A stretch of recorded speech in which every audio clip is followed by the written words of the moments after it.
Welcome to our History channel. History too real for the Westerns. Be sure to click like, share, subscribe, and ring that notification bell. And if you're listening as a podcast, be sure to leave us a review. Tonight, the Council House fight. Texas, March 19th, 1840. Amidst the rolling limestone hills, oak-strewn pastures, and vibrant Texas wildflowers, a contingent of Comanche men, women, and children made their way to the town of San Antonio, under the guidance of their band's most revered war chief, Magara, or spirit talker. They had come bearing items for trade, and were looking forward to a revelrous and hopefully profitable day. They had come, they assumed, to trade for needed wares, and to barter their goods. This was not unheard of, nor even altogether uncommon on the Texas frontier. The warfare and bloodshed that was underway in the Wharf of Texas was a far more fluid affair than is often portrayed today, and trading between yesterday's enemy and tomorrow's foe was often as much a matter of convenience as it was necessity. In fact, Spirit Talker himself had strode the line between collegiality and combativeness, between cultures far more frequently and more adeptly than most. In the years prior, he had provided not only shelter to Texas Rangers, his presumed mortal enemy, but had defended them from attack by the neighboring Wacos. On this day, the problem was, as far as the residents of San Antonio were concerned, that the Comanche's wares included not just goods, but a person, a daughter of a San Antonio resident. She and her sister had been kidnapped from their family farm on the Texas frontier 2 years earlier.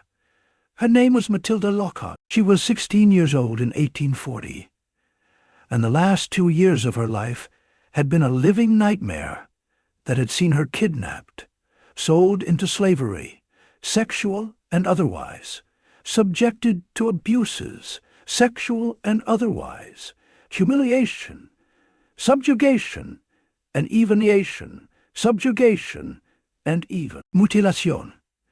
Not only had she been repeatedly raped and forced to labor under pain of violence, her nose had been burned to her face.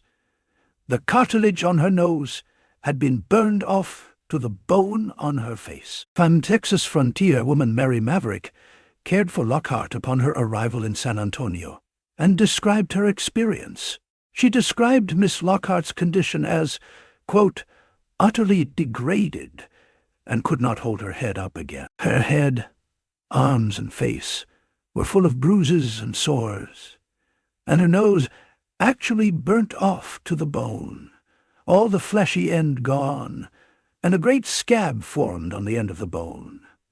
Both nostrils were wide open and denuded of flesh. She told a piteous tale, how dreadfully the Indians had beaten her, and how they would wake her from her sleep by sticking a chunk of fire to her flesh, especially to her nose. Her body had many scars from the fire. End quote. There is some dispute among historians as to the entirety of the veracity of Mary Maverick's account, as several preceding accounts of Comanche visitors who had encountered Matilda, and a contingent of other white and Mexican women and children who had been kidnapped and made captives and slaves of the band, failed to mention such outward and obvious signs of physical torture. However, as conflicting as the accounts may be on this matter, it is safe to say Matilda Lockhart's appearance sparked an outrage in the residents of San Antonio for 2 reasons. One, that she had suffered enough physical abuse for it to be easily visually discernible by all present, and 2, that she was the only captive present. Earlier in the year, General Sidney Albert Johnson had ordered, the problem with this approach, aside from its blank check for bloodshed should its acceptable terms not be reached, was that it presumed that the Comanche had a centralized power structure of chiefs. This was not the case with the Comanche. They were not under one chief. They did not even cede full political power to band headmen outside of the times of war. And even then, the warrior with the most power was the one able to raise the most warriors for his proposed raid or battle against the enemy du jour. The Comanche had no centralized power, and thus could not be negotiated with as a singular entity. This was not only unknown to most whites at the time, it was all but incomprehensible to them. And even if they did understand it, it made negotiating the return of hostages from the Comanche a daunting, if not impossible task. Now, on this warm spring day, as the contingent of Comanche composed of unarmed men, women, and children made their way through the mud-laden and refuge-strewn streets of San Antonio, they stopped to pick up pieces of scrap iron to use for arrows, and spears. This further confounded the Texans present and added to the overall surreality and awkwardness of the situation. Some residents tried to make nice with the visitors, setting up small targets for the children to shoot with their toy bows and arrows.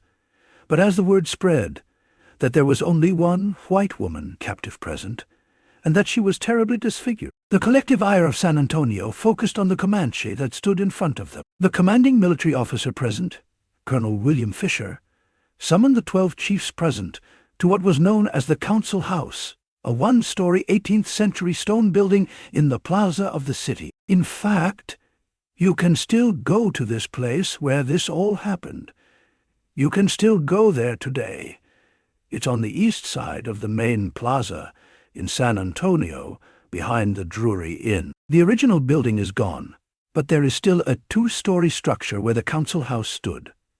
The Comanche chiefs came inside, still assuming that this would be an amiable affair, and took seats on the floor along the wall. The contingent of Texans present, including military and Texas Rangers, stood lining the other 3 walls, assuming what seemed to be strangely ominous positions to the chiefs present. When all were assembled, Colonel Fisher spoke curtly through a translator to Spirit Talker, who served as a spokesman for his group. The colonel demanded to know where the other captives were, and why the chief had not seen fit to honor his prior commitment of returning the white captives under his charge. Spirit Talker, still assuming this entire situation was one big misunderstanding, his tone seemed to vacillate between peaceable and haughty, as he took greater and greater offense to the colonel's accusations.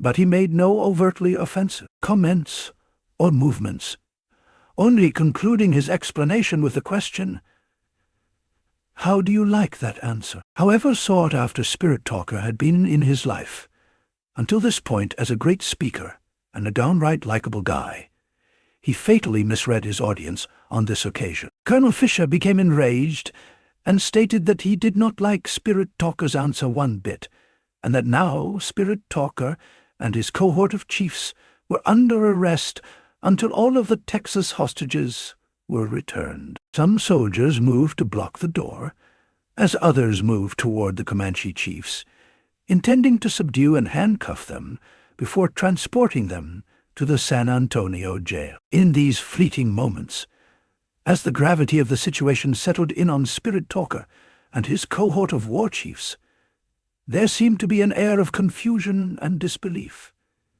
Then, in a flash, the violence started. Spirit Talker pulled a knife he had concealed on his person and stabbed one of the soldiers in the chest as he made a break for the door. The other chiefs all either pulled concealed weapons of their own or attempted to grab the rifles of the soldiers, hoping to either make a break for their lives or sell their lives as dearly as possible. Inside the small room, gunfire erupted with eardrum, rattling volume, and intensity. As smoke filled the room, bodies began to thud to the ground. Some dead, some dying, some injured, and some still fighting. Ranger Matthew Caldwell, known as Old Paint, because of his terribly son, while still pulling his sidearm and beginning to systematically shoot down any Comanche that he could. The fight spilled quickly outside the doors as the fleeing chiefs, who emerged alive, alerted their tribesmen of what was coming. What transpired was an hours-long citywide carnival of carnage. The children who had been shooting at targets with their toy bows and arrows turned them on live targets, drilling a number of residents with very real arrows, and even killing a district judge by drilling him in the heart with several arrows. He fell dead in the street as the Comanche desperately attempted to fight their way out of San Antonio. The residents, soldiers, and rangers present were now on a house-by-house, kill or capture mission to bring in as many Comanche as they could and kill any who would not surrender or did not surrender to the Texan stand. Two warriors attempted to take refuge in a local home, barricading themselves inside. The Texians set fire to the roof, smoking the Comanches out of the house. As soon as they escaped the door, one was shot down, and the other had his head split open with an axe.